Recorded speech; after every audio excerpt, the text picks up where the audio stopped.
ওরে বাবা! ভূত দেখে এসে তো আমার মাথা ঠিক নেই। আমি গ্রামবাসী সবাইকে বলবো, আগে আমি যাই। আমি এখানে থাকবো না। বাঁচাও! গ্রামে একটা সুন্দর পরিবার থাকতো। সেই পরিবারে এক বৌমা তার ছেলেকে ডাকে, মনো। হ্যাঁ মা, বেলা হয়ে গেছে বাবা, খেয়ে নে। হ্যাঁ মা, দাও। তারপর তাকে তার শাশুড়ি ডাকতে লাগে, বৌমা, বৌমা। হ্যাঁ মা, বাইরে বেরাবে না, বাইরে অশুভ ছায়া, ভূত পেত ঘুরছে। হ্যাঁ, আপনার ছেলের কাছে যাওয়ার ছিল। না, বাইরে একটা ভূত দেখে দিয়েছে, গ্রামবাসী দেখেছে। সেই রমেশ, সে আমাদের সবাইকে বলছিল বৌমা। তবে মা, কি করবো আমি? তুমি ঘরে থাকো বৌমা। না মা, আমাকে তো আপনার ছেলের কাছে যেতে হবে এই কথাটা বলার জন্য। ঠিক আছে মা, সাবধানে এসো।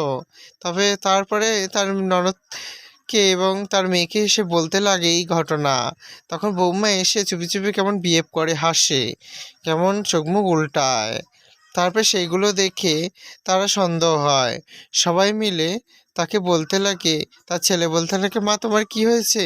তার ননদও তাই বলে। শাশুড়ি দেখে অবাক, তারা আগেকার মানুষ। তার মেয়ে তাকে ডাকতে লাগে, মা, মা। মা এসে খুব ভয় দেখায়। কি হয়েছে? যা এখান থেকে, নাহলে মারবো। সে ভয় পেয়ে তার বাবাকে ডাকে, বাবা, বাবা। তার বাবা আসে। তার বাবা বলছে, কি হয়েছে মা? বাবা দেখো, মা আমাকে ভয় দেখাচ্ছে, আমাকে মারবে বলছে। কেন তুমি এমন করছো? ওরে বাবা, তুমি তুমি চুপ করো। হ্যাঁ, হ্যাঁ, হ্যাঁ, তুমি শান্ত হও। কি হয়েছে তোমার? মা, বাবা, মা, মা কেমন করছে বাবা, দেখো, দেখো। হ্যাঁ। তারপরে সে আবার সেরকম বিহেভ করতে লাগে। তখন তার শাশুড়ি তান্ত্রিককে নিয়ে আসে। তান্ত্রিক বলে, ঘরে অশুভ ছায়া এসছে। তখন শাশুড়ি বলে, হ্যাঁ, তাহলে কি করব বাবা? উপায় বলে দাও। তোমার বৌমা কোথায়? ওই তো আসছে বাবা, ওই তো আসছে। কেমন করছে দেখো বৌমা এসে। হ্যাঁ, সে তো করবেই, কারণ তোমার বৌমার মধ্যেই তো আছে। কে তুমি? যাও এখান থেকে, আমার সহ্য হচ্ছে না মা, একে বিদায় করো। ওরে ভূত, তান্ত্রিকে কেউ সহ্য হয় নাকি? তবে দেখ তোকে কি করি। কি করবি তুই? দেখ তবে কি করি। তারপরে সে পেদনিটা পালাতে লাগে সেই বৌমার বেশে। হ্যাঁ, হ্যাঁ, হ্যাঁ, হ্যাঁ। এই বুড়িটাকে আগে জব্দ করতে হবে। বুড়িটা খুব বার বেড়েছে।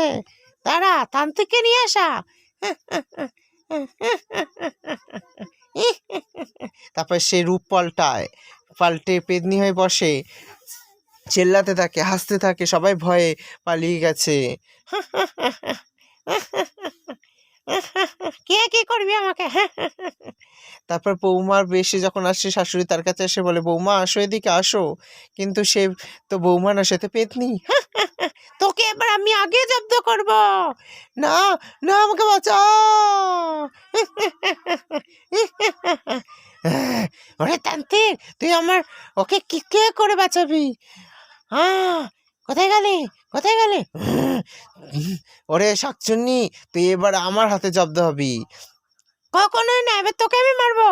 নে খা আমার মন্ত্র পড়া লাথি। আ আ আমাকে ছেড়ে দে। আমি বৌমাকে ছেড়ে দেবো। ছাড় বলছি, বৌমাকে ছাড়। যেখানে ছিলি সেখানে চলে যা। না, আমাকে ছেড়ে দে। আ আ মা, আমার কি হয়েছে মা? বৌমা তারপরে জ্ঞান ফেরে, সবাই তখন সুস্থ হয়। তান্ত্রিক বলে, সবাই মঙ্গলে থাকো। তারপরে সেই ভূত আর কখনোই আসেনি।